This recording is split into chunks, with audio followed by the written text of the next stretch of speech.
Pacific greetings, talofalava, kia ora, for our community. Talofatu, malangang falalo, peol tadu tunu, ilinitu la fiafi on tupu moe, if I before ila ufaingalueng payale tua. Our call at best is to help spark an outbreak of potential among the Pacific community. Now, we have nearly 3,000 students, making us the largest Pacific tertiary provider in New Zealand. Best reputation isn't built on size, it's built on performance. The education outcomes of our Pacific students are well ahead of those of Pacific students across the private training establishments subsector as a whole. 3 of 4 criteria used by Tertiary Education Commission to measure the performance of education providers: qualification completion, student progression, and student retention. Best is in a league of its own in terms of results for Pacific students. O le sinio tu, if soso ni atu le best, ia la langa mai wanga o whamanuanga, male o tāleni lilo, o loo nā tia matanu mia pei tutonu o tātu ainga. Wala talata il tolu afe, tangata aonga il best. Ai leo le tu le fua ia ile so longa le lei o ana o nanga sili atu ona tāua le whaatinoina o ana pilo kalamita wa aonga. O mawhaiei ona toi wha au whale atu le tele o whanau Pasifika, ma e mātutua e universite, ma ngā luenga tutongi le lei. Ia sa mamana o tāpo inga, ele u whaatasi maistasi o tamali o le tātu tunuu, o Patisepa Tuafuti o le whaatonu o le Tuafuti Education Services in Glen Eden. Ia e whaali foiso na manatu i le tūlanga taua o onga. E whaatalo whatu e o le tamaitai whai pisinisi, ia po tamaitai whai aonga foi, ia Patisepa le nitu, la malo soifua. Malo lava soifua, talo whawhata. Shipping goods into and out of New Zealand is vital to our country's economy and impacts on the lives of all New Zealanders. Keeping everything on the move is the job of freight forwarding companies, and with your certificate in freight forwarding operations level 4, you could be part of the exciting growth. There will be an intake in July, then others in August and October 2015. There will be career opportunities in freight companies, airlines, shipping companies and international couriers. Ring PEST 0800 425 624. O le whata wa inga le vāo New Zealand ma le lalangi ato, o loa a fia ile tele o loa au mai tonu ma o le atunu, pe whatau tu fo isi atunu I whafo. O le whatinoine o le nei ngā luenga o lo whaia lea company waa, wa lele makuria. O lea u tā pena ai le Pacific Institute of Education, le Certificate in Freight Forwarding Operations Level 4, e mawhai ai o na maua le to mai e whatino ai ngā luenga o lo te tala mai e ia company. O se palokala me tele ni awa no whai ngā luenga e maua ai, ona o se awa unanga e mana o mia e so se atunu ai mai se lava le teiminei I le masau le tamau ainga o le lalolangi. Patisepa a tate le Talanoa I le tūlanga fo ile taua o onga. Let's talk briefly about currently where are you at this time. I know you were part of the Auckland University in terms of the Faculty of Education, but o whea tonu lava le ua iai lau tau mwhainga nei vai tau. Whaftai lava lau sunga whata e pei o tele tau sanga fo I mai a po o tau sanga sa o whaia o ngai o atu I le ofisa wa onga mo le 5 tau sanga a lui fo I le Universite au Kilani mo le toititis furuma 2 tau sanga. Le taiminei la o umamai ma le Universite o lea la o whai lava o ngā luenga o lea la o tangata whaatonu po se na te taita ia le wa matou company le ta o le Tuafuti Education Services. O ngā lue tumaoti a, tumea. O la le mafuanga o ele vai. O le mafuanga o na o le tele o tomai po le tele fo I o le iloa ma le poto masani fo I le vale ma o tatu tamaiti e me se le va ma tatu tangata. E pe e ia pa pupuni pe atanga lue la loifo se pule anga sisi. Ai le lawa mana ia le avanoa le o whai lava ngā luenga ua pei ua whaatino lava la ua lua ma lau tau whamanino le o te malamalama ai ina ia ngā lue me whaasoa ia I ma tangata lau tele a me se lava Samoa. E wholinga mai le tele tau sanga Patisepa mai mo fo whaafonga le tātua tunu. O le te leo lo sao le tūlanga fo le whaatau e le ngata lai I ngā ngana, e a al tūlanga fo I le whesota I atu I pūlenga pe whalale universite au ki lani le tūlanga I le pūlenga tūlanga wha pe whaul whale atu I le tāua o le ngata lai I a onga whata I tai o ngā mata, au le tāua o ngā ngana fo I le ina I amwhana whesota I au tātu tangata le tātoa ngā ngana, Ia me se foi le tūlanga foi le ina ia. A me se a pa i o tātou na i alam whanau soifua mō lane nei. Ina ia mwheo na tātou tala le tātou nganu. Lal tāu o le vaenga i lau sai le linga o lau a onga o lau whaia o ngaina o tangata Pasifika i tonu o New Zealand nei. O le ngana i wa le tātou PCA po o tangata lau tere fo e Pasifika o le ngana o le mea alofa mai le atua. A tuula i se mawhauwhau wha le o onga wha le mawhauwhau. Language is the gateway to learning. O tusa la upenga o le launga ngana o lau upenga lea e te ngalue ai mangalue ina lo mawhauwhau. E hao o ina i o mawhauwhau i te tonu so sa mata upo lea onga. O te tonu la o le university. E ia pāpupuni e wha e tu mai fo ele fa pe o lava le ngana ingilisi e fa ye mea onga pe Fa Britania. fa Britania. Ai le ta te ilo ta ital Samoa o lai tele le malama tatu o alum fa nau i le tatu lava ngana. Ai uti ia upu le ngana fa Britania e fa iloa pe fa matala mai ele iloa. O lona winga e o papupuni ia lea e a hoi nei ta te iloa. Tau mi ai le iloa o tatu tamaiti o lai malama. Ai le lava upu o le ngana Britania e fa matala mai ele malama. Ai atu e folola i tatu ngana e sau lolo fa matalanga me sau ia alua i lava le fa matalanga. Ona ta iloa lea o lai mutua malama le lei. E whaingo fia ona tusi sau tala il wha Samoa na wha liwa le wha Britania e mwhai ona maua le mana onga lai mana o mea mai le university ma whai a onga ma wha Britania. It depends. It depends on which is your stronger language. Okay. Some New Zealand born, their stronger language is English. And some Samoan born, their stronger language is Samoan, And even for the Tongan, example, and even Tongan, and the Tongan Niue. So we cannot read people's minds. We cannot read children's minds, which is their first language, their stronger language, and which is their weaker language. So we cannot do. The only person or know that their stronger language is the student, is the child. The least person who knows what's on the child's mind is the teacher. But it seems that the teachers are making all decisions for the learning. So the child and the parents are the ones who know more about the learning of the child rather than the teacher. Sa momana ta poinga o le tau pe on sa no Patisepa o le fa tau ina o le ngana e le ngata la tatu ngana e fa pe fo isi tu no Pasifika o tau fo ne le mfen fa tau ai la to lo pulepi ia universite ma o maulunga o le e te le fo il mal mango ia tatu mata le ni manga va ai pe fa pena e maulalo le tatu Talanoa i le ngana fa Britania le fo la sa no Patisepa le tau o tatu la ngana em foi ai ona soani o tātou mawhauwhaunga i tonu universite maonga. Ia mai se lava le whaiaonga ina, ia ma tātou aonga whai o lo tau mwhaina ia. Maua se i unga le lei mo i tātou, mai se lava na ialam whanau o lo ola ma soifu e New Zealand nei. Pacifica students are staying at school longer and still not achieving. So many of us don't get what we want the first time around or miss opportunities because we didn't know what it was we wanted or needed. We need to get back up and try again. It is very important for parents to understand it is okay to take your child out of school and send them to BEST. It is proven there is another alternative to achieve NCEA at BEST Youth Academy. O whamauniele to tele o alum whanau Pasifika, o tele tau sanga o a ongai kolisi, ai leo whamanuei nei tu spasi, e te tau na maua. To tele tātou e leo mautonu po wheanga iai le ala ia o onga, po lea fo ile ngā luenga i whianga lue ai. O ia langona e whaale tonu ai ma le unga o a onga maua lunga peitai. A wana i tātou whaavai. Ai toi tutu lunga ma wha ngā isi a wala o lo avano mai e wha o e pēr, lo tātou wolo tau mwhai, e tā ua le silfia e mātua. E ma whai o na wha ulu whale, tātou whanau le BEST Youth Academy, e toi tau mwhai ai mō le NCEA, pau lea. Ia wawe o nei loa lea tūlanga mwhasota i le BEST, mō se hawa no mō nai e tātou whanau. E le ngata fo le BEST, o lo iei fo isi au nanga, e la tau te whatino ina, polo ka lame pe on sauni el BEST.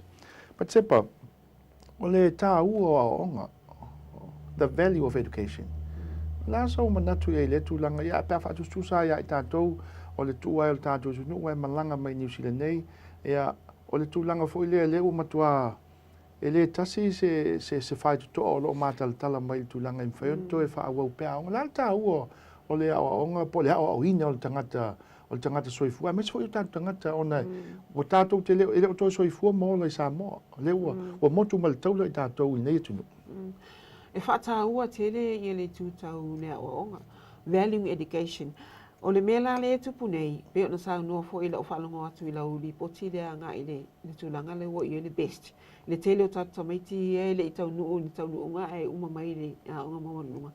When you value education, we expect the teachers and the school to value the students, to value the child, the whole students, the language, the background, everything about that students. That's included in the valuing of education.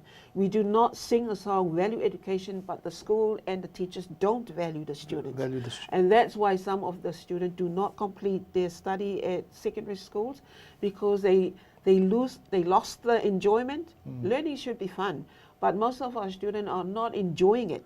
They more or less not enjoying the learning within the school environment. Therefore, they look around for other environments that they feel good about themselves. They feel their self-esteem is boosted up. They feel good about, they have that sense of belonging. And usually they find that on the street with other students who have got the same values. They value themselves. So it's the school to actually, they say that we value education, but they need to value the whole child, the whole student. It has to be a collaboration. Holistic approach. It's a holistic approach, and you value everything about that student. Whawheltu langa le Patisepa le wei fo langa ono le best mais fo nanga I mātua fo le awapeo la wa ia 9 pe ia 10 po le ia 11 a laiva vai atua te mamal tina ele ia lava se lungo le aonga le watali po lo wa fine au te langona foi o te le mana o ave ese mai ave sisi au nanga te mana o fai ula na onga le kolisi toa fa ngo feel tu langa leo na ave ese mai alum fa nau ina ia fa tino I ona le mai tawina ona li poti mai o foi fai fon mal fa ya onga ele o so longa le lei lava le tam fai tam mal tin e tele ia mafuanga e te tonu ole there's a lot of components that included in that refusal of students to go back to school or the parent. First, o le curriculum le aonga, o whape whea o na deliver le curriculum le aonga, is the language, the first language of the students valued and utilized in the curriculum. What about the background of e telea e ole ngana le tamaititi o le na tūmalanga nuu o le whea ngana malosi o le ngana Pasifika po le ngana Ingilisi o lava le tomai u whaia o ngā male upgrade skills and knowledge of the malamalama I deliver atu le message ne alai malamalama tamaiti o yeli support the parents or value le aonga support the parents. Are they listening to the parents or they domineering they do as you're told or just send information to parents without listening to the parents' voices? E au ngā tele le collaboration a le aonga mamatua with the students. And it's a tauna ye tamaiti le me I'd call it the triangular approach in which the parents, the students and the school. Ile yayo nei avanoa le pela tulanga le fai pesta. Sale mo ya avanoa te iaso. Ile yayo nei avanoa e folinga mai o toe mawaile wala lona lua po la avanoa lona lua toe fa fo e alom fanau. A whawhel tūlanga fo I lei whanau o lai whianga I ala tō le investe ma o ngā maulunga. O se tūlanga lei nā I tūlanga fo I le whapena o taum whai toi o mai a onga ina ia mausa ngā ruenga. Ai ia whanau, alom whanau e whia o a le investe, le lau mai anei le best. Ai whianga I le investe, o se tūlanga le lei nā le tūlanga fo I lei na ia mwhaiona. Ta tala mai la ngona alom whanau nei e tanu mia le tonu eila ta mai whaau I investe ma o ngā maulunga. O se mitamitanga nā pe au isi nganga o se o alum whanau e o le universite. E pēla la utala nen whai atu mua. A le maua le tamaititi le fia te tonu o secondary school le iei. Le la wei le wanoa le best. So if the best are actually providing enjoyment of learning and fun and valuing the whole child, be it, now they prepare the students to go to the next level. E o le universite, o le mitamitanga fo e awa, because learning is ongoing. Learning is for life. E mwhai fo ia ona e alu le universite and then work. study hard, work hard, study hard. You can do both things pa yele loto. Listen me from Italian. You can have both. Yeah. Man, tā wama lau tā poinga, o le tā ua, po le value, po le tā ua o onga, i le ngatala, i le tūlanga fo, i le utoe mō mai le awa noe toe fo, i mai e whātino ni a onga. Al tūlanga fo i sa mōma lau whaafonga ma lau tā poinga, ina ia mawhaiwhai on tātou velo aso ai, i ngā luenga o le tamau ainga o le tātou tunu o le tamau ainga o New Zealand. Ma le tūlanga i mwhai ai, ona mawhaiwhai ona tupu ai whanau, ma lātou ilo ina, le tā ua o le sao le tangata soifua, e le ngata e toi fo i laonga, a alona sao te tonu o le tamau ainga ola, o so se atunu po whela pe wheo sa mo ia. Tātou toi Talanoa pe mai al malong popo, we'll talk more about the value of education when we come back.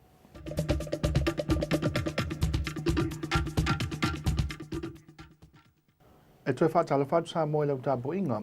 Welcome back. The Certificate in Foundation Education Teaching Level 4 gives you the academic skills and confidence you need to apply for entry to a teacher training program. You will experience personal development and an introduction to a teacher's life and professional teaching practice, career opportunities in early childhood or primary school teaching as a graduate with a diploma or bachelor of teaching. You will have your own course director as soon as you enroll to assist with your progress in all areas. E mana o mia ni whaiaonga Pasifika wa, le whaatupula ia pea o le numero o alam whanau Pasifika I tono New Zealand. O lea ua foi nā tua I le pes le plokalame o le Certificate in Foundation Education Teaching Level 4, o se whawai mo le anga I atu I le diploma po le Bachelor of Teaching, o se whawai a matai le malamalama ma le whantinoine o le nei au au nanga tau tele, o le aiai lau Course Director so swani I te oe au whaatino lau plokalame I tono le pest. Tā ua I o le tūlanga lea, Patisepa, o le whaiaonga. Mana o mien whaiaonga Pasifika.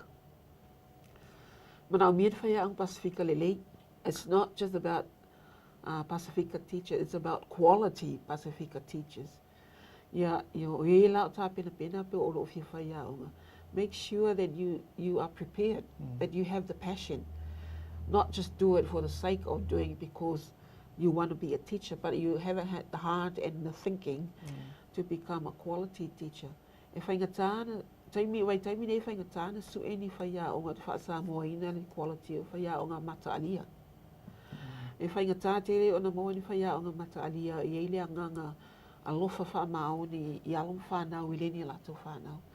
So a quality teacher is a teacher with unconditional love for all the children regardless. Do we have potential candidates out there? Yes, we do, but it's very important to build a training le whai mai ele best. O lawa a mata o na tā pena mai, mata pu e mai ai e whai o ngai o atu lai lisi level le po le university. A tonu o le tapu e ina po le whawhai lele lea, o na iai fo e masui e nganga. Because learning, it's very unpredictable. Learning is ongoing, and learning is actually include the unlearning. So you include the unlearning of the old habits and learn new ideas. So, but it's hard. It's hard to unlearn old habits. But it's very easy to learn new ideas, but it's so hard to unlearn old habits. So, al process la le fai best. Le tapu e toen whawhai lele tangata I whio e whawhaiaonga. A tonu e nā lea e a fo e ne ngalue I nai le mawhau ma le whatu le tangata of how to become a quality teacher. Having the bachelor in education, does it necessarily mean that you can teach? A bachelor of teaching. Well, before I remember way back, during your time, you have achieved a diploma in teaching. Yeah. So that's because you need to teach, otherwise you won't be able to stand in front of the children. E tā ua la proklama le Patisepa. O le tulang fo tā pena ina I la toni ele I o atu lunga I le universite whatino O le whawhai la tole mai Samoa. Lea na whaiaonga I Samoa. O wheo I o mai I tonu. It depends. O le tele o whaiaonga mai Samoa, mai awisa o ala to qualification le NCQA. Io ona analyze le NCQA pe equivalent. to a New Zealand qualification. Pei foi la wa no sa mo qualification sa mo le 70s ele tau lia nei. So I had to They're not my official TTC, Teachers Training College. So I had to go back to Auckland College of Education to be trained as a New Zealand teacher. So it depends. Our my umamalato qualification, send it to the NCQA. So it's the NCQA responsibility assess, and then they write it to them whether it's equivalent to any qualification, New Zealand qualification. Ole tulanga te fia whawawina, tulanga te whaia o ngaina, ai amata mai la ang whataitai, po ang tulanga lua, ole plokalame la peste. En whenta pena oe, vaenga ma ole swingo lo ma fau tulanga fole, nei whaiona e whatino ina mea o ngai maulunga le langa iai, ole whasota inga, i ole ngana foi. Ia le ngata foi lea, ole moni pe on sao no Patisepa. Pe moni lo loto, lo tau whai te fia whaia onga. Wa pe i ia o whaalua le leo le mafau i tātou i le tūlanga whaalwhaiaonga. Ma o whaatasi ma le whatu ma le loto. Ma le whamoe moe i le whasoswani mai le nganga o le tua. Ia, whaiona, ma na o mia ni whaiaonga pe on sao no Patisepa mo le anga i luma mo na o tātou tangata mwhana witi. The great news is that it is worth going back to study. If you have a qualification at level 4 or above, you will earn more. The more you learn, the more you earn. Phil O'Reilly of Business New Zealand wants to see more opportunities for Maori and Pacific Island people who feature disproportionately high in unemployment statistics. O se mōni mau fia mo tātou, e au ngā, ma whamali e loto le toi fo e whatino si nā o ngā. O le mau ina o lo tu spasi tau o loa level 5 po le sili atu. O mau tino aise te tongi maulunga, ma lava whasoa mo oe ma le ainga. Whai mai le tau tino ngā le li o Phil O'Reilly, a li o Fisicilio le Business New Zealand, e mana o mia New Zealand, le iai ma ia lava ni awa no tau a o ngai toi te pu e ai anga wao tangata Maori and Pasifika. I wha mau mongo for numero statistics, o loo atangia mai ai, le wha popo ina peo tangata Maori and Pasifika, e le o maua ni ngā luenga. Patisepa, toi fo i whaisi a onga ea, pe ana e sao noe le amtanga, o onga e le uma. O le ale tā ua le toi fo i whaisi a onga, ale tā ua le ngā luenga le best le tau longo. O ka se tā ua le ngā luenga le best. The best has actually given or gives our Pacifica students a second chance. O la ua ufa tuanga i tatu i alum whana o le Pasifika e mis fo i tatu Samoa. A ua le whaavai, a ua le pa umai loe lea o i le secondary school o whapea loa o au te valea. You know, my advice for all our Pacifica students is do not give up. Failure, you are not a failure.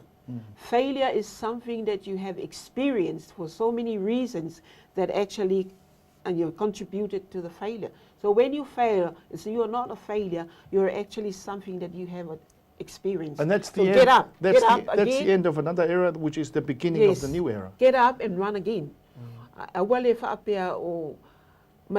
Do not blame yourself that you're not the blame. It's a whole system that actually everything that contribute to you as a whole person.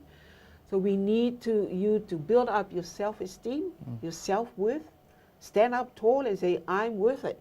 Confidence. Yeah, I'm confident. Yeah. Sa momlau ta boinga, ya, o le tūlanga fo ilea ina ia toi wha fo i lava i se tūlanga i mwhai eo na fsoswani atu, ia mai se lava le tele o whai toa e mātala tala solo mai i le tūlanga taua o onga. Peo na, sa no Patisepa, ia, o le wha manu e ina, e le o le i umo le nā o me uma, o le wha manu e ina le nei vaenga o le soifuanga, o le amatanga le nā o lisi vaenga fo o le soifuanga, e peo na tamu whai atu le Pacific Institute of Education, ina ua to whaine Anita Finnegan, luas fulu iwa tau sanga talua, nei wha moe moe. Ina ia ngā lulue me tangata Pasifika, ina ia mwhana whaataunu ina o lātou moe mitinga, ia ai mai se lava i le tūlanga taua onga, ina ia maua se ai o le tua o tātou ainga, o tātou nuu malalwhanga ma le kāle sia i Samoa, ai malanga mai le nei atunu. Le wha o tolu wafe nei la wha tangata onga, mai ason te nei, ia na mwhai eo na wha awina le lua se lau 5 valu, tangata talavou i sfulu ono e tau, sfulu iwa tau sanga. Tangata talavou sfulu ono sfulu iwa tau sanga. Lua se lau 5 valu. O alum whanau ia u toi anga iatu le universite ma anga maulunga, o isi wanga iatu ni ngā ruenga le lei, o isi foi, o wha awau tonu lava le pesti, ia lātou polo kalam wha pisi nisi, e a nga ia o nga lua se lau lima sefulu walu. Sa moli mawina le totele o matua mainga ma woma e masani. E le Eden Park ina ua mawhai ona wha awina ai alam whanau talavou sefulu ono e tau sefulu iwa tau sanga. Patisepa, ia, le awa noa e mwhai e na sau noanga whai ufo ia. Wa fo nei wha moe moe a onga. Ia malanga i lumo na o tātou tangata. Whaftai lava mo le awa noa. O le whautuanga lava lātou i awane i tātou no whai. Ia tui pēr ma sosoani i alom whanau ina ia whaau au pēr le lātou au onga. Whaftai lava le best mo le nei awa noa o tu ina mai tangata Pasifika i whaau au waia. Ia au onga. So my advice is keep going. Learning is for life. It's ongoing and don't give up. And don't feel that you are a failure in the education. No, the education system, it fails you, not you.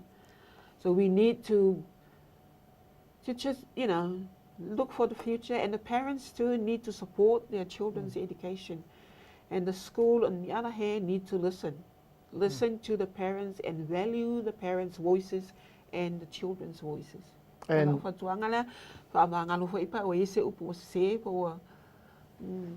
whaftai lava.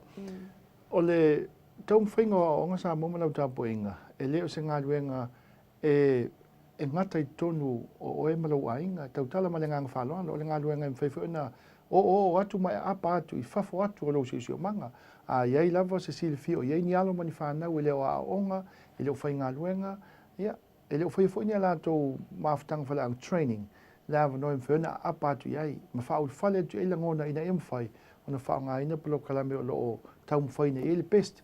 Nana numero masani lava oval se lau whalo lima ono lua whaa. I le amatanga o le nei vai aso. O iei fo ia lis foi kuata le foi lumana i atu. Ia lava noi mwhai ai. Ona whasota i mai mo le anga i luma o alum whanau o le tātou tunu. Ia e maisi foi lo tātou sao le nei tunu. O tau a fio ma papa au ma tātou na nofo i le nei vai tau le soifuanga. Manu e tele sa mola o tāpo inga soifua o Whata Wellington e Malifa.